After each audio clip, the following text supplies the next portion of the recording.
Welcome to Freightonomics, everybody. I'm Zach Strickland, head of Freight Market Intelligence, here with Chief Economist Anthony Smith, here to walk you through this, what has become quite a tumultuous landscape with the freight and economic environment here.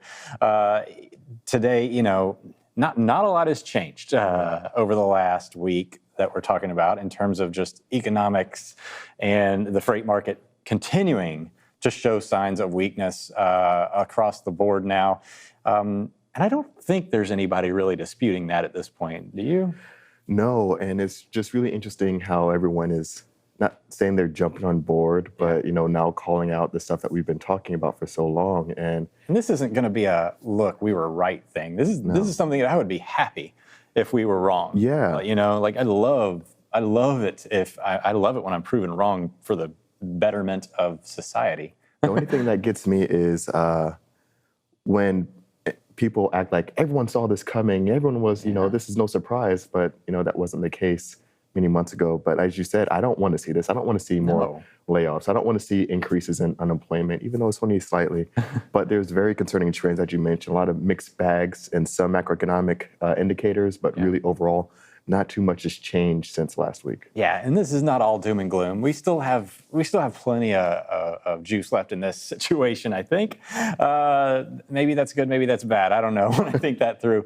But let's get things started with a little quick market update into Anthony. Let's do it. Set the table. 3, 2, 1, and we're going. All right. The first chart that we have up here is actually one that I didn't want to start with, but I didn't give him the order. Anyway, I'm going to go with it. IOTI, the inbound ocean TEUs volume. This is actually probably the best thing to start with in terms of supply chain, because this is the furthest look upstream of shippers ordering goods. That white line that you're looking at right there, that is bookings. So that is stuff that is based on estimated time of departure from their origination ports across the world, across the globe. So most of our freight goods come from China. So heavily influenced there. If you read Greg Miller's article this week, you'll see that actually has been taking a step backward as well. But that green line is what's hitting the ports. That's what's clearing customs. So a lag to that white line. And you can see now over the last couple of months, customs clearings are down quite a bit. And it looks like that trend is going to persist. Now, seasonally speaking, we do expect softness, but that's not been the case over the last 2 years. Let's go and see what chart we have next. Moving forward here. Maybe we don't have one. Yeah, there we go. All right. OTVI. This is the chart that I was going to, or not OTVI. This is the O-rail volumes. This is domestic loaded container volumes. And you can see this has been relatively stable. This is domestic, international, and total, all showing a slight downward move, about 5 to 6% down over the last bit, year over year. This has been a sticking point, a stable demand side indicator. Let's go to the next one. So rail volumes down, domestic volumes down, and let's just finish it off with this because I only have 20 seconds left. The NTI, the spot market rate index here, showing a forecast as well over the next bit. Now pay attention to the blue line. That is the 28-day historical forecast trend. And you look at the white dotted line at the very end, that's the current trend. So it's actually revising down over the next 28 days as it's taking a lot of this demand side dipping into account. And you did it. You did the thing where they mentioned the movie in the movie, like the movie title. I broke the wall. You broke the wall. You broke the wall. But the wall. All those indicators definitely showing that there's going to be much of the same and continued easing in the coming weeks expected. Yeah, and let's go ahead, and now they have the OTVI pulled out. Let's go ahead and talk about this one real quick. So OTVI, our tender volume index, of course, based on truckload demand from shippers. So we looked at bookings, that's container import demand. This is the domestic freight market with truckload demand. And you can see a concerning stair step to start the month of November there in the white line. And it's just not, there's just not a lot of reason to think that trend is going to change heading into January. Yeah. and even December. And also one quick thing, if you see me looking down, that's because I am checking LinkedIn because we're streaming now at our new time, 11:30 Eastern Standard Time in the morning. So if you want to jump in on the conversation, have a question, a call out, something that you're seeing on your end, want to cancel Jack, whatever it might be, just jump in there on the comments as well. So we're watching that and monitoring that throughout the show. Yeah. So, Anthony, I mean, I think the story here is that so I covered maritime, trucking, rail, all of them showing significant downticks. Now, I guess relationally speaking, let's set some context up a little bit. Just because it fell down doesn't mean that that's something that is like, oh, everything's over, right? Because we're comparing it to an extremely overheated environment. Yeah, harder comps. I mean, even we're looking at things like, for example, macro side, housing construction, we're seeing some significant downward movement. And in that downward movement, we are definitely seeing that we're going up against some tougher historical comps in comparison. Even though there is weakness going on, it shows that those comps are getting more difficult. Yeah, and I guess how should we think about this? I mean, I know that we had 2 years of what a lot of people would consider overheating. Right. How does that impact like an economic environment? So we knew that wasn't sustainable, the activity that we were seeing, the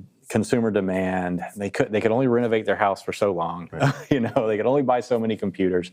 People are starting to return to work or go back to the office. We've heard Elon Musk trying to pull back all the Twitter employees that are left into the office. This is also going to kind of close up some of that free time that a lot of people have been accustomed to.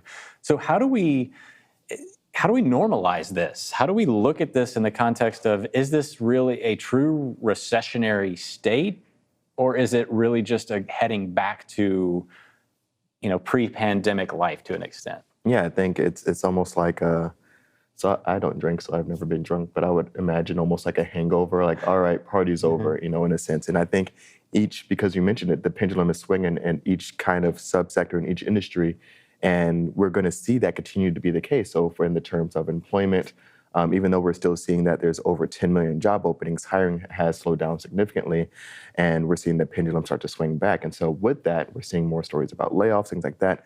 The power, if we were looking at the pricing power, if we're looking at that in the terms of consumers and employees, I should say, that's swinging back into the hands of the employees. And so during the pandemic, you could say, hey, work remote, we don't care where you are, we're making all these concessions, we relocate you, whatever it might be.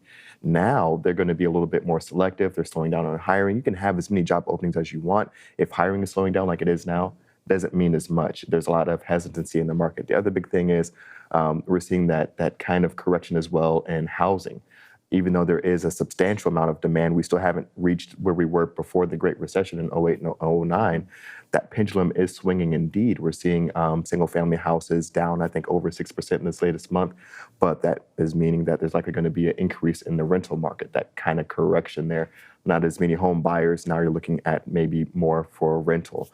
So I think there's going to be these subtle corrections in each market individually.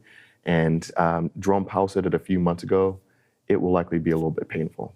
Yeah, so you kind of implied it here with what you were talking about. You said subtle, and that to me implies like a soft landing. It feels kind of smooth, but what we're seeing in the transportation sector is anything but smooth. We're seeing sharp movements. Do you see, economically speaking, do you see the consumer getting the ability to have a soft landing, or? So I think the consumer has the ability, but I don't think they'll take that opportunity for the most part. So the latest report that came out for household debt showed that it did indeed spike overall in third quarter. Definitely going to be a lagging indicator on a quarterly basis. But we are seeing credit card spending and utilization increase on a month-to-month basis. And so we're seeing consumers in a tougher financial position as they're more extended financially. Now, the good news is if you were to draw a trend line as where we were before the pandemic to where we are now, we're not quite surpassed where we would have been, most likely, if there was no pandemic and a sudden drop in stimulus, things like that. But non-revolving debt is still a very much significant thing. We're looking at car notes, mortgages, things like that, things that people pull forward. Sudden shakeups in the job market will leave people exposed because we're seeing that the savings rate is not where it needs to be in order to kind of weather any storm. So if we do see sudden shakeups, because initial jobs claims was, nothing too crazy, but if we see something, we can see something around an increase of 30,000, 40,000 in a single week. And that would be something that would leave a lot of consumers in a bad position because a lot of folks don't have the savings. The credit card is, really, I won't say maxed out, but getting there. And maybe they're overextended with, a house that they pulled forward because they didn't want to get ahead of mortgages. Yeah, we have yet to really recognize a lot of these things, which is what I guess is the concerning part of all this, is that there's still a lot of things happening right now that we have yet to fully recognize. I mean, the interest rate increases, it takes 9 to 12 months to fully, work its way through the system, even though we did see some early business side corrections. There's still a lot to go here. So let's go into the news of the day, of the week, the stories that we find most relevant for the Freightonomics here as we work through both of those situations. So first article, Rachel Premack. I love this article. This is a question I get literally all the time, is how is capacity growing, declining, et cetera? Like, this is one of the hardest things to measure in trucking, domestic transportation. She actually kind of answers this question in this article. Like, our fleets are actually still expanding. There's evidence that fleets are now expanding, even though we're in it's like I said, widely known that the economy is starting to contract, and obviously the transportation sector has been, or the domestic truckload sector has been feeling this for months. She goes in and cites a lot of good data points here, but she leads off with a story of a small operator trying to expand. He ordered 15 trucks this spring. So right at the edge of where we saw volumes start to decline, but they didn't decline to the point where everybody was feeling it. So he puts in his orders, and he said he might get 7 of those sometime next year. So I guess the point here is that the order cycles, the decision cycle to make the order is so slow and drawn out, protracted, that we're still at this point seeing capacity growth, because they ordered these trucks during the pandemic era with no end in sight, and it's like a 14.7 month order cycle. And she even goes on to say, well, what about cancellations? Cancellations are minuscule, as reported by ACT Research. So largely due to the fact that capacity growth was self-limiting during the pandemic. The manufacturers the OEMs couldn't produce trucks.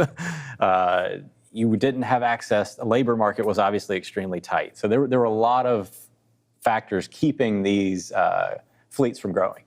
Yeah, and I think that's a big one. And what would be your thoughts around replacing aging equipment and things like that? Yeah, that's kind of what we're seeing, is like we had, JB Hunt and Schneider both reported thousands of additional trucks. Now, we looked into JB Hunt's. A lot of those are leased on. They're not on the balance sheet specifically, but yes, there's a lot of equipment ordering going on that replenishes those fleets, but it looks like they're able to grow their fleets. And I know we talked about this a few weeks ago with Knight Swift. The consolidation is really what to watch out for here. It's which actually supports increasing rates when you consolidate competitive units within the space. So what we saw during the pandemic is a lot of people leaving large fleets, dispersion, more fragmentation happening. So you have more competitive units bidding for the same goods. Well, there was a ton of goods to bid on to move, so they still could bid higher. But now we're left with this wide dispersion of competitive units, which we should see start to defragment here in the coming months. And that's something that Knight Swift was calling out earlier in the year. Yeah, I think, of course, trying to get ahead of some of that while they can. And it's just interesting that those cancellations are just minuscule, because I think, of course, it would probably be different depending on what your position is at the time. If you're a large operation, mid-sized operation. Well, think about it. It's that, what's the cognitive bias there? You basically double down and say, well, I made this decision. You're biased towards continuing with that decision, saying, I'm all in now. It'll cost me too much money to pull out. Right. Just commit to it and go in. And that's what a lot of people do. And we don't have a crystal ball. We have a lot of information, obviously, that makes it look like this is a pretty risky decision. But there is still a lot of optimism around the large fleets out there that their cycle is going to turn within the next 6 to 9 months. We talked about it on the roundtable this morning on FreightWaves Now. Yeah, and was it Derek Leathers that had the expectation, I think? And what's some good, real good points around some tightening capacity happening, I think, in mid-2023? Yeah, which I thought was very interesting. But anyway, it looks like and ACT and Chris Visser at JD Power pointed out, capacity is likely going to large fleets. It's not going to be that small fleet growth. So whereas that's a little bit better in terms of rates staying stickier or able to not fall as much, it's still not great because it's still a lot of additional capacity into the market, for at least if you're operating and looking for getting top dollar for your services. I think that's a great point. In our next news story, we have our very own Todd Maiden talking about LTL carriers point to shrinking tonnage in November. Yeah, and this is an extremely important takeaway here because the LTL market has been super resilient. Yeah. We talked about it. They actually have some tailwinds here, but I think I even wrote a chart of the week about it saying, not so fast, my friends. You're going to get a benefit of a lagged market indicator. Normally, it's about 6 to 9 months. We see it in our data before the LTL space starts to feel that truckload market. Now, tightening is a different story. They can feel it almost right away. It takes only a month or so before shippers start chopping up their truckloads and pushing them on that guaranteed LTL capacity. But on the back end of things, it takes a while to transition some of that freight back in or out of the LTL space and recognize it on the truckload market. So LTL, this article centers around Forward Air and Yellow, Tom Schmidt and Darren Hawkins of Yellow, CEOs, having a discussion about what they're seeing. Now, as of the third quarter, they were all reporting positive year-over-year tonnage, which again, don't read too much into tonnage. I don't like tonnage as an absolute measure of volume and demand. It's very bad, especially in LTL, because freight mix matters infinitely more than weight. So it could just be that the type of freight that they're moving is heavier, which makes sense when you're talking about consumer goods, lighter, fluffier stuff, mattresses, electronics, things like that, lighter. Industrial manufacturing raw materials, heavier. So they're probably getting a combination of two things. More industrial-centric raw material freight, helping their tonnage actually last throughout the third quarter. But they're also now starting to see waning demand across all sectors, which if you look at your index, the FOTRI, the flatbed indicator there, the flatbed tender rejection index, flatbed has had a lagged response, just like the LTL sector. Got a little bit tighter there after the truckload market died out.